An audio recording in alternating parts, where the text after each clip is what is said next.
My day started at 3:30 that morning.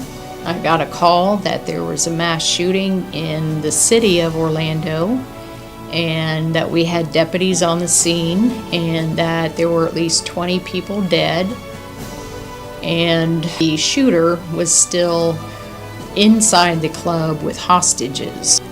And I asked a couple of my close friends, they said, "What can we pray for you for?" And I said, "Strength to get through this day. Just pray." And I know they did. The morning of the Pulse shootings, I woke up and I had received a text just a couple minutes before from Nancy. And it said basically, "Please pray on the scene. It's really bad. Turn on the news if you want details." I was honored that she asked me to pray. I immediately stopped and prayed. My husband prayed, we prayed together. We turned on the news and then we prayed some more. I had strength that sustained me through that entire day. I do this because I know this is what I was called to do. I grew up in St. Mary's, Ohio. Mom was a teacher and my dad was a draftsman. One of my brothers actually went to Huntington with me, and my mother also went to Huntington College, as well as 2 uncles and another aunt. Because I'd been to Huntington so many times for conventions and other reasons, I did not apply for any other college. I just knew that Huntington is where I wanted to be. I remember when I arrived in Huntington, because I was playing on the volleyball team, I had to move in a week early as a freshman. Quite honestly, I didn't feel homesick. I felt like I was at home. I knew people, and I was very excited to be there. Everything was going along so well at Huntington. I was in my senior year, and in between my first and second semester, my senior year, my world was turned upside down because my mother passed away suddenly. She was 50 years old. She had a heart attack. It was a really emotional time. And during that time, I'm so thankful that I was at Huntington. I had so much support from not only the students, but the faculty at Huntington. And it truly was a family environment. At the time, Dr. Habecker was the president of the college. He took the time to write out a note, and he mailed it to my house, letting me know that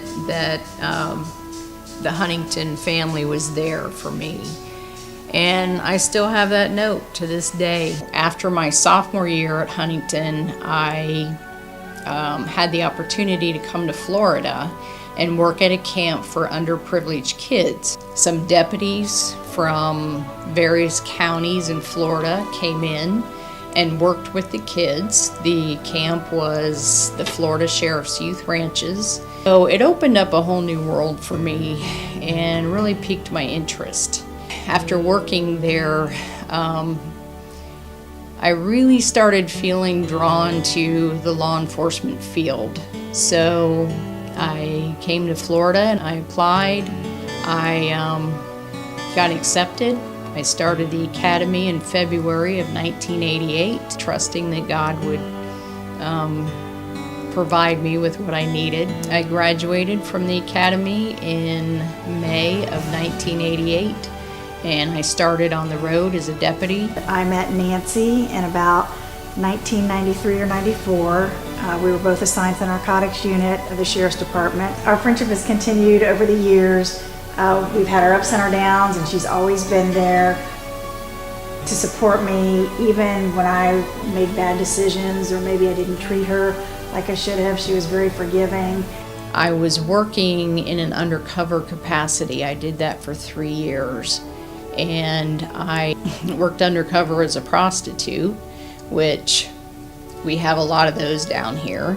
And that was never something I thought I would ever do. The sheriff at the time promoted me to the rank of captain. And as a captain in the agency, I was a captain when Sheriff Demings took office. And I remember meeting with him early on, and we talked about career goals. I also told him at that point that being a Christian, I told him, I said, I pretty much don't really worry about my career too much, because I know that if I'm meant to be promoted, that I'll be promoted. I really got to know Nancy Brown, and I saw that she would likely fit in with where the direction was going to head with this organization. She was transferred to handle different commands.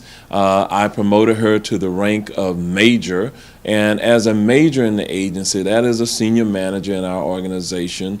I put her in charge of our criminal investigations division and our narcotics agents as well. She did a superb job during that period of time. I know Nancy to be not only a Christian, but she's the kind of Christian that if you didn't know that about her, you wouldn't be surprised to find out that she was. An opportunity came up back in August of last year for a chief deputy position.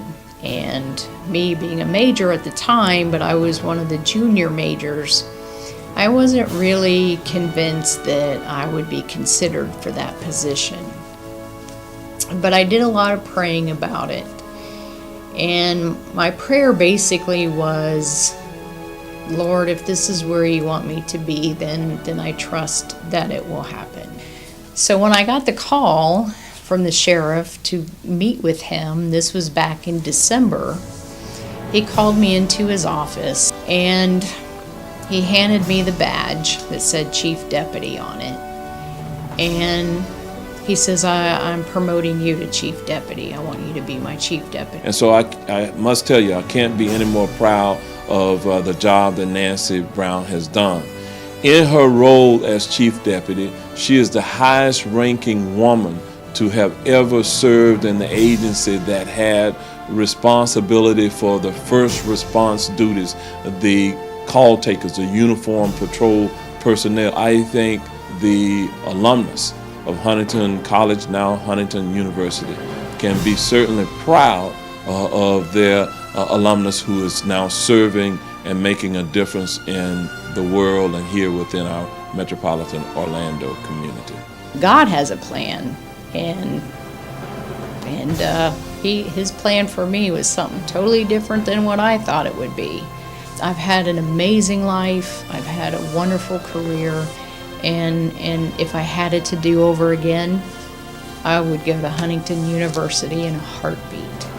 Nothing would change that, because that really got me on the right path and moving in the right direction. But here I am, and I'm just so thankful for how he has guided me and led me to where I am today.